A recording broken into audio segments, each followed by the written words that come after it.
तो अभी मैंने भी कुछ इस तरह से पतिउड़ के लिए पत्ते निकाल दिए हैं। तो चलिए जी, अभी हमने भी इन पत्तों को, सारे पत्तों को सिलवट्टे में कूट दिया है और पत्तियों को इस तरह से मसाला लगाने के बाद मोड़ देंगे। कुछ इस तरह से पककर तैयार हो गए हैं और हमारे पतिउड़ बिल्कुल बनके एक घान हमने पहली वाली निकाल दी है और दूसरी वाली चढ़ा ली है। जय श्री कृष्णा, राधे राधे दोस्तों, कैसे हैं आप सभी। उम्मीद करती हूँ आप सभी बढ़िया होंगे, मैं भी बढ़िया हूँ। सबसे पहले आप सभी को मेरा प्यार भरा नमस्ते। मेरा नाम है आरती रावत, मेरा गांव रुद्रप्रयाग जिले के खूबसूरत से गांव पाली सिंगरी से अभी आज की वीडियो की शुरुआत हो रही है शाम के 4:30 बजे से। तो अभी अगर आज के मौसम की बात की जाए तो आज का मौसम खूबसूरत सुहाना सा और अभी लगने बैठ गई है हल्की हल्की सी बारिश।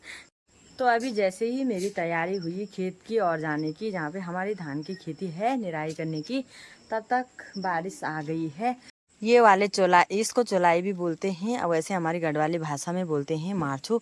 तो ये पत्ते कुछ इस तरह से तोड़े जाते हैं और इसकी कोई कोई मच्छी बोलते हैं, कोई बोलते हैं पत्तिउड़। तो फटाफट से तोड़ देती हूँ मैं भी पत्तिउड़ के लिए पत्ती। और तो अभी मैंने भी कुछ इस तरह से पतिउड़ के लिए पत्ते निकाल दिए हैं, यानी कि इनको मच्छी भी बोलते हैं। तो आज बनाएंगे वे मच्छी।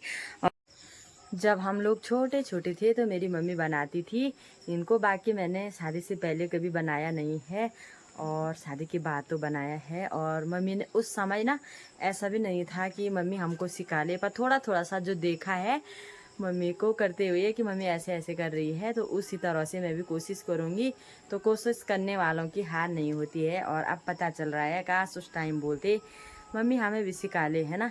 पर कोशिश करूँगी अच्छे से अच्छे बनाने की। तो बाकी आप लोगों को भी दिखाऊंगी पतिउड़ किस तरह से बनाए जाते हैं और कैसे होते हैं बनाने। तो मैंने भी ले लिए हैं चोआ, यानी कि मार्ची के पत्ते, जो कि इस तरह से हैं और ये हैं उल्टे और ये हैं सुलटे। तो जो उल्टे साइड का हिस्सा है इसका, इसको सिलवट्टे में रखेंगे सबसे पहले और कुछ इस तरह से इसको ऐसा कर लेंगे। तो इसको हम किनारा कर लेंगे, फिर दूसरे पत्ते को भी। तो चलिए जी, अभी हमने भी इन पत्तों को, सारे पत्तों को सिलवट्टे में कूट दिया है और उस तो अभी इसको किस तरह से बनाते हैं, इसको तैयार करने के लिए सबसे पहले आटा या बेसन का घोल बनाया जाता है। इसमें मसाला, नमक, मिर्ची और जो भी है, लेकिन आटा डालते हैं, नमक, मिर्ची, हल्दी, मसाला। और उसके बाद इसको मिलाया जाता है। कुछ इस तरह से इसका घोल बनाया जाता है। ज़्यादा पतला भी नहीं बनाना है क्योंकि वैसे में मच्छियों का फटने का डर रहता है। यानी आप लोगों को दिखाते हैं इसको किस तरह से बनाया जाता है ना, जो हमको आता है अपने स्टाइल में, तो वो दिखाते हैं। ये हमने उल्टा पत्ता रखा, फिर जो ये वाला पत्ता है तो इसको रखेंगे, मतलब इसको हम सुल्टा रखेंगे, एक पत्ता उल्टा एक पत्ता सुल्टा। तो ये वाला रखना है हमको। यहाँ हमने मसाला लगा दिया है अच्छी तरह से और इसको लगाएंगे सुल्टा। और सुल्टे रखने के बाद मच्छी को बिल्कुल जैसे फिश के आकार की ये बनाई जाती है। तो कुछ इस तरह से इसको फोल्ड किया जाता है। तो फोल्ड करने के बाद कुछ इस तरह की शेप इसकी आती है। उसके बाद कढ़ाई में रखेंगे, फिर भी आप लोगों को दिखाएंगे। जिन लोग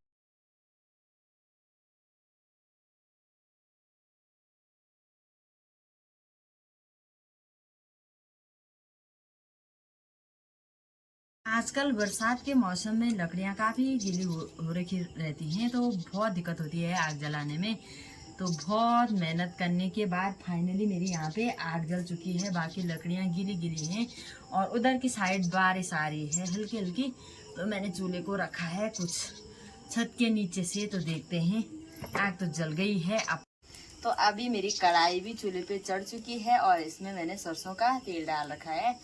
बाकी रिफाइन का भी डाल सकते हैं, लेकिन मैंने सरसों का ही डाला है। बाकी मेरे हाथ में है सरसों, इसमें थोड़ा थोड़ा सा पीली वाली सरसों भी है, बाकी है काली वाली जो राई की तरह दिख रही है।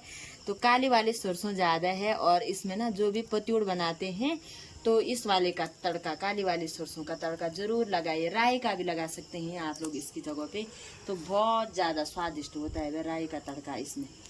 तो राई का तड़का डालूंगी मैं भी इसमें। तो अभी तेल अच्छी तरह से गर्म हुआ कि नहीं हुआ पहले देखते हैं। अरे हल्का हल्का हुआ भाई अभी। तो अब मैंने इसमें इतनी सारी चटनी डाल दी है और इसको आ रही है मेरी मुंह की तरफ भाई। अब अपना भी ध्यान रखना चाहिए। बाकी पहली वाली पतियोड़ हमारी कुछ इस तरह से पड़ गई और ये बड़ी दूसरी वाली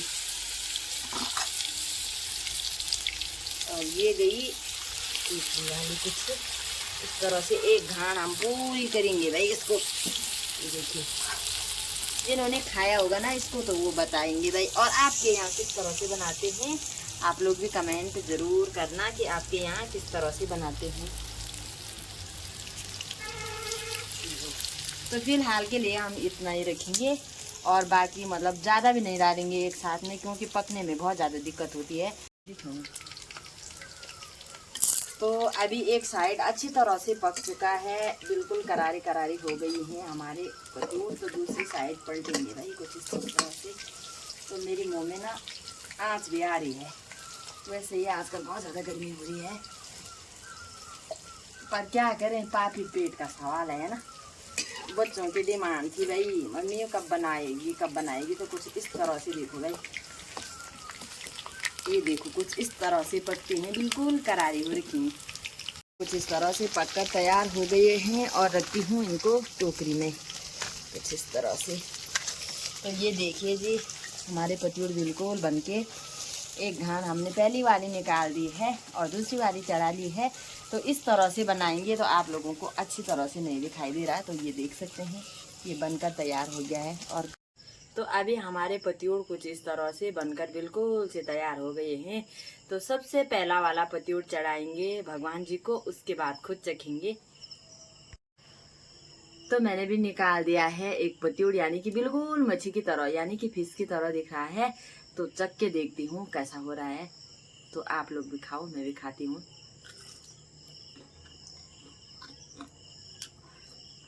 जितना मैंने सोचा था उससे कहीं ज़्यादा स्वादिष्ट हो रहा है बिल्कुल। तो आप लोग भी कमेंट करके ज़रूर बताना आपके यहाँ इसको क्या बोलते हैं और किस तरह से बनाते हैं। मैंने आपको अपने वीडियो के माध्यम से दिखाया है कि हमारे यहाँ इस तरह से बनाते हैं, बल्कि कई लोग अलग अलग तरीकों से भी बनाते हैं इसको। आपके यहाँ किस किस तरह से बनाते हैं, किस किस ने पतियोड़ खाए हैं, किस किस के यहाँ इसको पतियोड़ बोलते हैं और किसके यहाँ मच्छी बोलते हैं, तो कमेंट्स में ज़रूर बताना।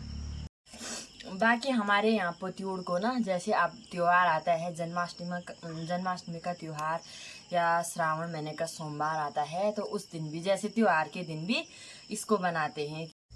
तो बाकी अभी मैंने आज चूल्हे में आग जला रखी है, अच्छे से अंगारे भी चूल्हे पे हो गए हैं यानी कि कोयला। तो मैंने सोचा आज मंडवे की रोटी बना देती हूँ, क्योंकि आग जली हुई है। तो मंडवे का आटा कुछ इस तरह से गूंथा जाता है, बल ही बोलूँगी ना, मैं भी गूंथती हूँ, क्योंकि मेरे पापा जी बोलते थे कि गेहूँ का आटा इस तरह से गूंथना है बेटा और मंडवे का आटा इस तरह से हथकुली से, मतलब इस तरह से नहीं गूंथेंगे हम मंडवे का आटा, इस तरह से। तो इसकी रोटियां बहुत अच्छी बनती हैं। तो ये देखो हमारा आटा गूंथकर बिल्कुल तैयार हो गया है। बाकी तो ये देखिए जी बिना आटे के, मतलब इसमें मैं वो नहीं लगाऊंगी, आटा नहीं लगाऊंगी, सूखा वाला आटा लगाते हैं और बेलते हैं। पर बेलने से मंडवे की रोटी का स्वाद जो है खराब हो जाता है। तो मैं कुछ इस तरह से बनाऊंगी।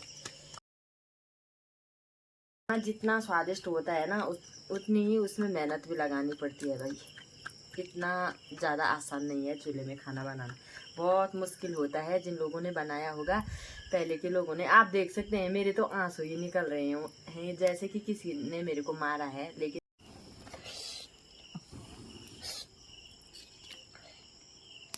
लकड़ियाँ बिल्कुल भी नहीं जल रही हैं, मुश्किल से मंडवे की रोटी बन रही है, यानी इसको कोदा भी बोलते हैं हमारी पहाड़ी भाषा। दोस्तों मेरी कितनी हालत खराब हो गई ना चूल्हे में फूंकते जो मैं अपनी गढ़वाली भाषा भी भूल गई हूँ। क्या बोला मैंने, मेरे को कुछ पता नहीं चला है। ना पहाड़ी है ना हम, तो पहाड़ियों को ऐसा ही रग याद होता है यार दोस्तों, क्या करें कभी कभी। कोई बात नहीं है, सब पहाड़ी है मेरे साथ। इसको कोदा भी बोलते हैं, कोदा जंगोरा खाएंगे पहाड़ों में बस जाएंगे। लास्ट में इतना तो होना ही था। बाकी आपके यहाँ इसको क्या बोलते हैं? कोदा की रोटी। पता है इसकी कोदा की रोटी पे मैं एक डायलॉग मारती हूँ। एक मतलब एक शहर का बच्चा आया पहाड़ में घूमने के लिए, ऐसे ही किसी के घर में आ गया होगा, जैसे मैं हूँ मेरे घर में आ गया है कोई भाई, है ना, परदेश से कोई बेटा आ गया होगा जैसे मेरे बेटे की उम्र का है। तो पता क्या हुआ, ताई जी ने दादी जी ने उसको मक्खन दिया भाई रोटी में, कोदे की रोटी में। तो उसने सोचा होगा कि ये तो प्लेट है और इसमें जैसा मक्खन दिया कि ये प्लेट है, तो यहाँ पे मक्खन दिया, मक्खन तो उसने खा लिया कि अच्छा है, वेरी नाइस वेरी नाइस। इसको क्या किया, इसको बोला ताई जी आप, दादी जी आपकी प्लेट वाला। दादी ने बोली वे मार के दो कन प्लेट वाला बोली, मैंने तो बैठी थी नहीं अतेन बोले कि बोली लो आपकी प्लेट। तेन मक्खन फोन क्या तेन बोली यू खराब हुई बोली जने काल हुई तो कोदो उठो क्या ना। आप तो लो गेहूँ भी ठंडा वहाँ पे लो तो तनी सुकर था। पहले के जमाने के लोग कोदे की बना देते क्या, गेहूँ कम रहता था, गेहूँ कम रहता था। अब मजाक में आ गई मैं, कोई बात नहीं, कभी कभी ऐसा भी होता है। कैसा लगता है आप लोगों को मेरा ये गढ़ वाले मजाक, तो कमेंट जरूर करना। पता क्या होता था, उसने उसको दी वाला बोले वाला कि लो ताई जी ये आपकी प्लेट, मक्खन तो खा लिया, बटर तो वेरी नाइस है ना, लेकिन ये कोदे की रोटी अपनी कोदे की रोटी को ये समझा कि ये प्लेट है। तो हमारा कोदा झोंगरा, इस कोदे में बहुत ताकत है भाई। जिसको शुगर की प्रॉब्लम रहती है और अन्य बीमारी भी दवाई के काम आता है मंडवा। लेकिन आजकल पहाड़ों में भी बहुत ज़्यादा जंगली जानवर हो गए हैं और इतनी मेहनत कौन करेगा, फटाफट गैस में बनाते हैं लोग। लकड़ियाँ हो तो अच्छी बात है, हमें तो अच्छा लगता है भाई। तब के टाइम के मेरे मम्मी लोग दादी लोग तो बस चूल्हे में ही खाना बनाते थे और स्वस्थ भी रहे, 100 साल से ऊपर जिए भी। लेकिन अब हम गैस में बना रहे हैं तो हमें गैस ही हो रही है ज़्यादा, है ना। बच्चे बच्चे भी बोल रहे हैं गैस हो गई। मेरे बच्चे हंस रहे हैं ना, वो कैमरे के सामने नहीं आएंगे, लेकिन वो हंस रहे हैं कि मम्मी ठीक बोल रही है क्या कि गैस हो रही है। तो भाई जैसा जैसी करनी वैसी भरनी, कोदा झंगोरा खाओ, स्वस्थ रहो, मस्त रहो, तंदुरुस्त रहो। बाकी आप लोगों को मेरी वीडियो कैसी लगती है, आज की वीडियो बिल्कुल अपने पहाड़ी पकवान के साथ मैंने वीडियो बनाई है। आपके यहाँ पतिउड़ कैसे बनाते हैं, मंडवे की रोटी कैसे बनाते हैं, कोदे की रोटी कैसे बनाते हैं, कमेंट में ज़रूर करना। फिलहाल आज की वीडियो को इतना ही रखती हूँ, भला मिलूंगी ऐसे ही बोलने चालने वाली वीडियो में। धन्यवाद। जय देवभूमि उत्तराखंड।